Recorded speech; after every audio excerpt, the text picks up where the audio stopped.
While growing up, movies like Tron and Cyberpunk always left me feeling uneasy. It wasn't the characters, the flashy tech, or even the dystopian world building that made me feel uneasy. It was something much deeper that I could not put a finger on. And then in high school, I started to have a deeper and real understanding of the world I was living in by questioning the legitimacies of the institutions that were set in place.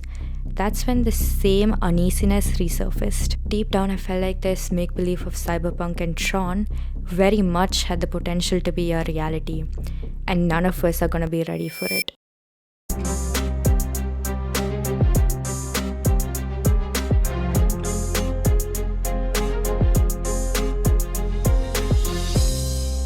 This political jargon called capitalism has been one of the most controversial terms of the 21st century, whose seeds of fear were first sown by the 19th century English workers called the Luddites, who destroyed machinery, especially in the cotton and woolen mills, in the fear that it would replace them and their livelihood. Though at that time, their actions were dictated by fear of progress and loss of comfort, it posed a strong and probable question. Can progress be regressive?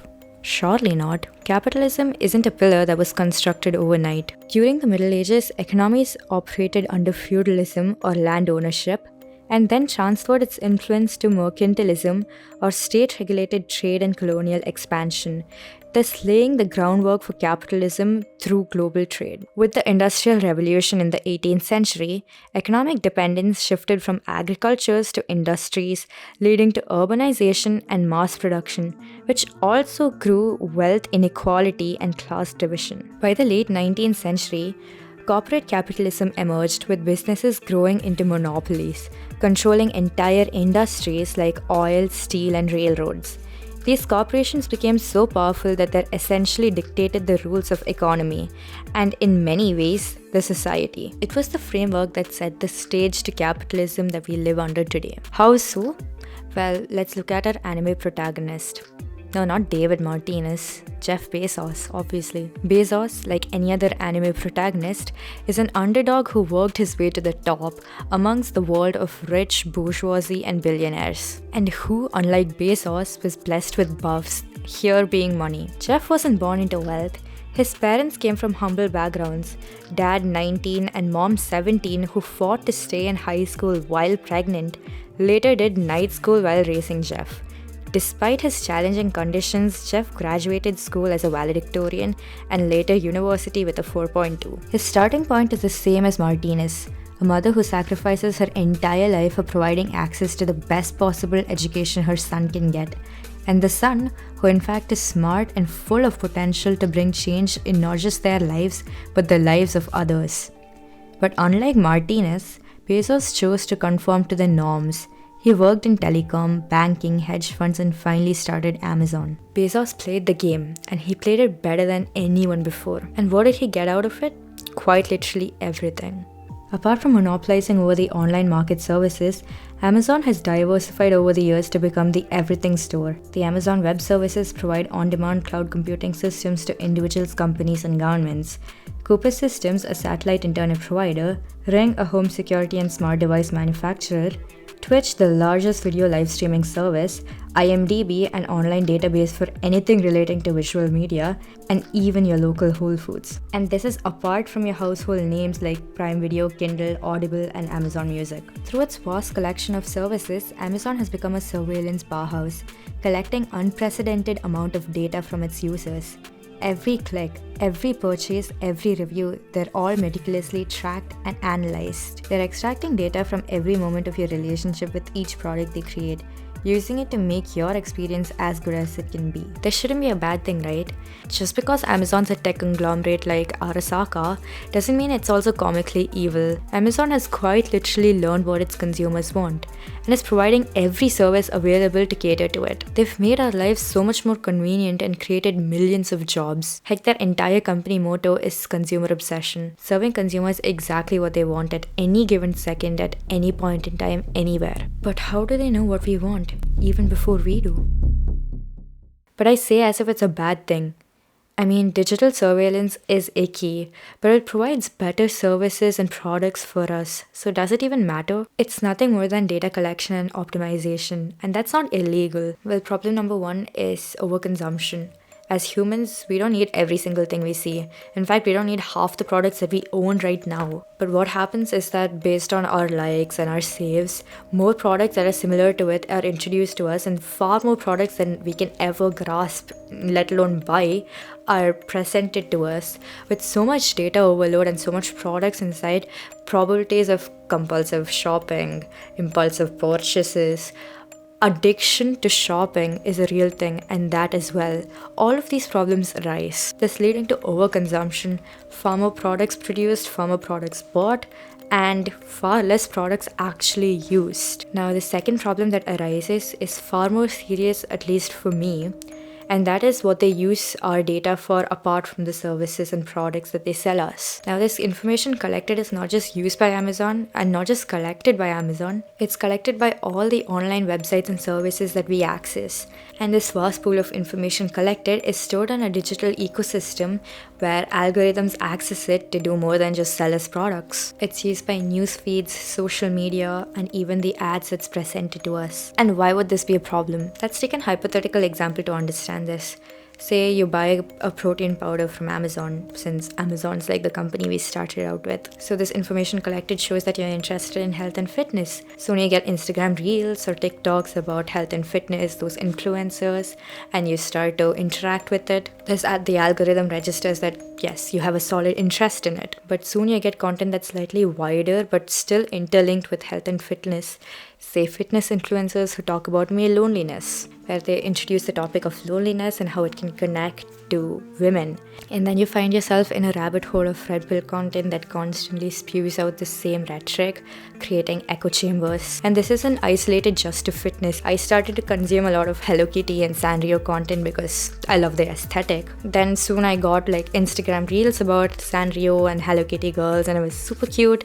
And then I started to get about Hello Kitty girls being kind of crazy, and then a subgroup of Hello Kitty girls saying that they're not crazy, and then into more femcel content that was very harmful, and I had to constantly press not interested, and still to this day I get content relating to that I personally am not comfortable with consuming, but I can see a lot of people who would engage with it because that's what they were provided with. And this is what these digital spaces are meant to do.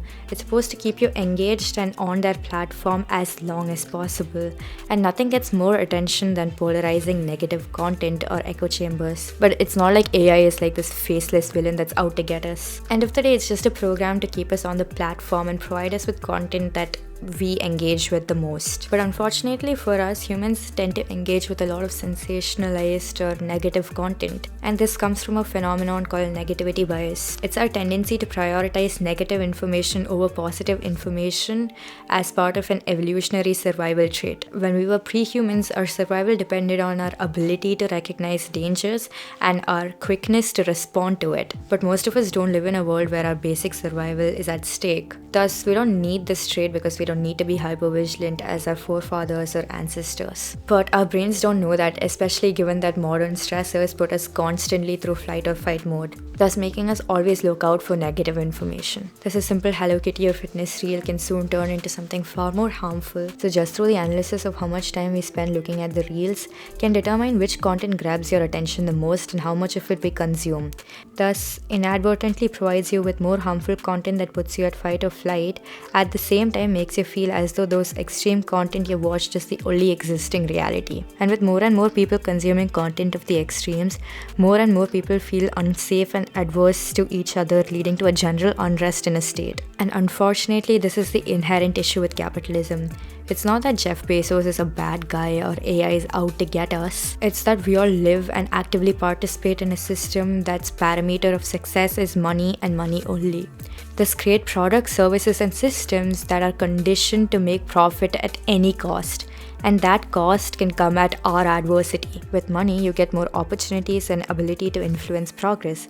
Progress makes the system more efficient and profitable, but inadvertently affects the individuals, making it regressive and predatory. This leaves a bittersweet feeling of lack of control, a lack of control over your life and your actions. I mean, surely if you tried hard enough and believed in your abilities, you could probably overcome the system, or probably even just escape it, right? At the core of Cyberpunk Edgerunners lies a treacherous critique of late-stage capitalism, which in this series has reached its extreme form with corporations controlling every facet of life in the dystopian Night City. The city's inhabitants are subjected to overwhelming class hierarchy that dictates their access to resources, medical care, and safety. This system mirrors real-world socioeconomic structures, but it is exaggerated to show the dangers of unchecked corporation power and wealth disparity. The people of Night City, like many of us today, are trapped in a system that treats them as assets, valued only for what they can produce or consume. David Martinez, our protagonist, is a young man born into the world that's only interested in what he can offer as a cog in the machine. In the beginning, he is driven by the simple desire to survive. Hope that his hard work and potential will get him somewhere, that his sacrifices mean something.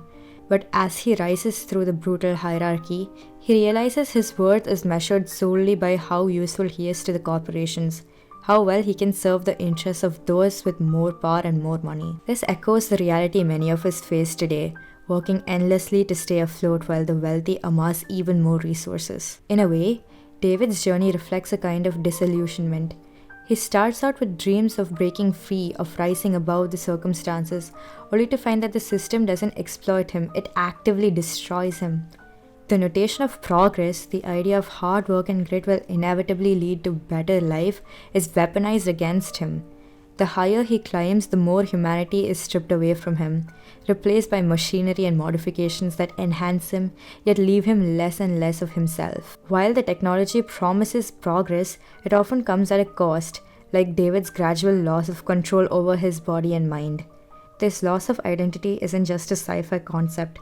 It resonates with the reality many of us live in today. As more of our identity and lives are tied to our productivity metrics, we too lose a sense of control and authenticity. We're constantly bombarded with the need to upgrade, to optimize, to present the version of ourselves that's perfectly in line with the standards of corporate algorithms, fashion, or media giants. We literally lose what makes us human in the chase of keeping with a system that's constantly at every second in time optimizing itself.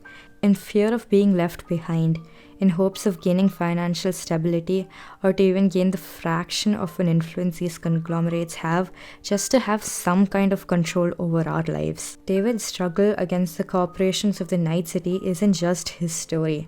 It's a portrayal of our own struggles within a capitalistic framework that values profit over people. It's a cautionary tale that asks us to consider the cost of so-called progress when it no longer serves humanity but rather exploits it. When David realizes he's just another pawn in a corporate game, his story reminds us that the system we live in may promise prosperity, but often delivers an existence where we keep running ourselves into the ground just to keep the machines moving. In a world that constantly pushes us to upgrade and optimize, maybe the real question isn't what we're gaining, but what we're losing along the way.